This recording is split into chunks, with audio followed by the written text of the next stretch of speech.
Hi friends, welcome back to my channel. ఈరోజు video Kanakadurgamma గుడిని ఎవరు నిర్మించారు, ఇంద్రకీలాద్రికి ఆ పేరు ఎలా వచ్చింది అనేది తెలుసుకుందాం. దుర్గమ్మ ఎంతమందికి ఇష్టమో కామెంట్లో జై దుర్గమ్మ అని కామెంట్ చేసి అలాగే లైక్ చేయండి. ఇప్పుడైతే వీడియోలోకి అయితే వెళ్ళిపోదాం. దసరా నవరాత్రుల వేడుకలను విజయవాడ నగరంలో ఘనంగా నిర్వహిస్తారు. దుర్గామాతను 9 రోజుల పాటు 9 ప్రత్యేక రూపాల్లో అలంకరించి ప్రత్యేక పూజలు నిర్వహిస్తారు.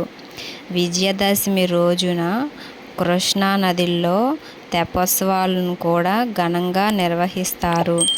ఈ సందర్భంగా విజయవాడ కనకదుర్గమ్మ ఆలయాన్ని ఎవరు నిర్మించారు, ఎప్పుడు కట్టారు, అమ్మవారు వెలిసిన కొండకు ఇంద్రకీలాద్రి అనే పేరు ఎలా వచ్చిందని ఆసక్తికరమైన విషయాలను ఇప్పుడు తెలుసుకుందాం.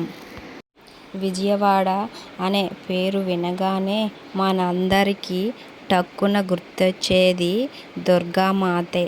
కృష్ణానది తీరాన వెలిసిన ఈ అమ్మవారు భక్తులందరి కోరికలను తీర్చే కొంగు బంగారంగా ప్రసిద్ధిగాంచారు. దుర్గామాతను మహిషాసుర మర్దిని అని కూడా అంటారు.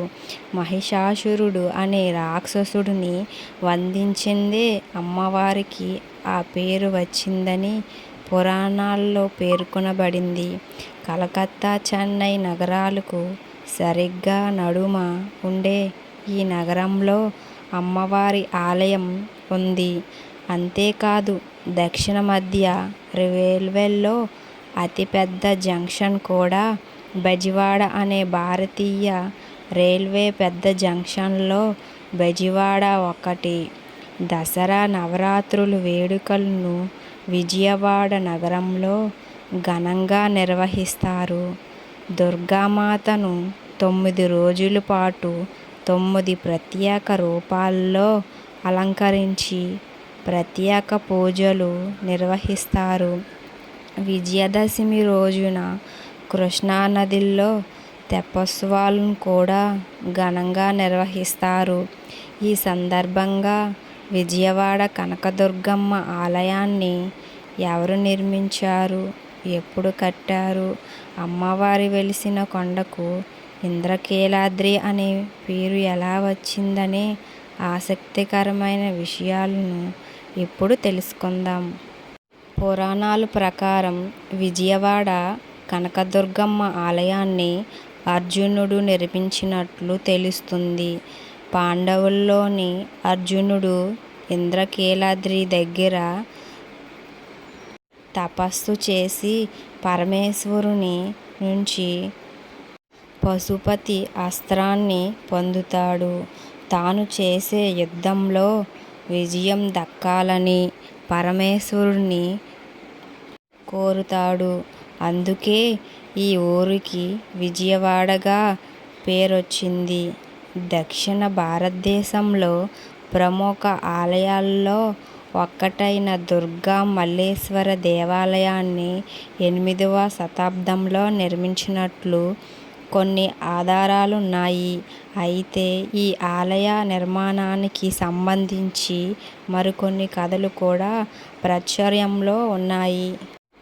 పూర్వకాలంలో విష్ణుకుడి రాజు మాధవవర్మ అనే రాజు బెజవాడ నగరాన్ని పాలించి ఆయనకు చాలా కాలం తరువాత ఆ రాజు దంపతులకు పుత్రుడు జన్మిస్తాడు.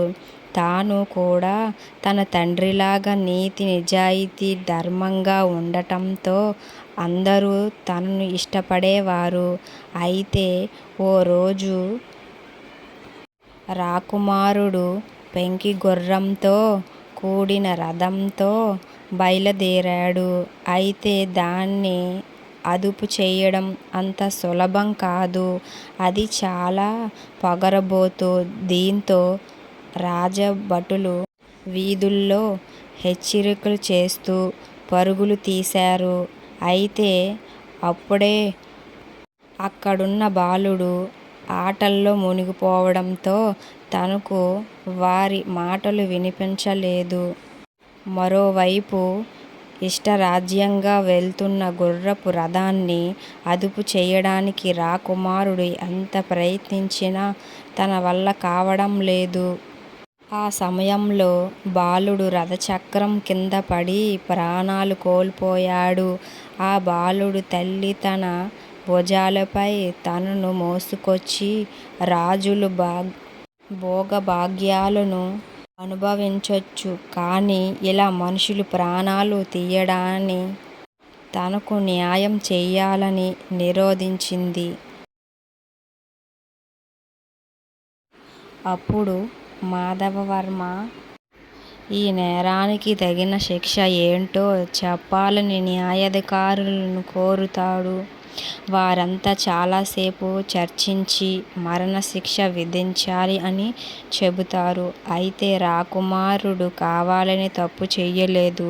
తప్పు చేసినందుకు ప్రయత్నించినా ఫలితం లేకుండా పోయింది కాబట్టి శిక్షను తగ్గించొచ్చు అని చెబుతారు. అయితే రాజు మాధవవర్మ దానికి ఒప్పుకోలేదు. న్యాయం ఎవరైనా సరిగ్గా ఉండాలి అంటూ మరణశిక్ష విధిస్తాడు. అయితే సింహాసనం దిగిన వెంటనే మాధవవర్మ ఓ తండ్రిగా బోరున విలపించాడు. అప్పటికే శిక్ష అమలు జరిగిపోయింది. సరిగ్గా అదే సమయంలో మాధవవర్మ ధర్మనిష్ఠకి సంతోషించి బెజవాడ దుర్గమ్మ అటు మరణించిన బాలుడిని ఇటు రాకుమారుడు ఇద్దరినీ బతికించడమే కాదు, అక్కడ కనకవర్షం కురిపించి అప్పటి నుంచి ఆ దేవి కనకదుర్గమ్మగా ప్రసిద్ధి చెందింది.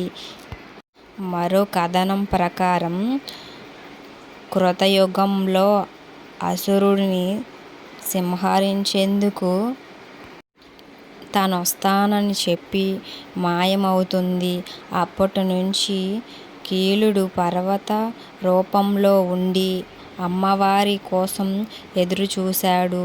కొంతకాలం తరువాత మహిషాసురుడిని వధించి కీలుడికి ఇచ్చిన కోరికను నెరవేరుస్తుంది. ఆ మేరకు మహిషాసుర మర్దాని రూపంలో ఇంద్రకీలాద్రిపై వెలిసినట్లు శాస్త్రాల ద్వారా తెలుస్తుంది. అనంతరం ఇంద్ర దేవతలందరూ కీలాద్రికి వచ్చి దుర్గామాతను పూజించడం వల్ల ఈ పర్వతానికి ఇంద్రకీలాద్రి అనే పేరు వచ్చింది. అమ్మవారు ఇక్కడ కనకవర్ణ శోభితురాలై ఉండటం వల్ల కనకదుర్గ అనే పేరు వచ్చింది.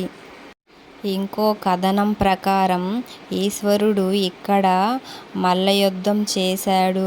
అందుకే మల్లికార్జునుడిగా పిలువబడుతున్నారు.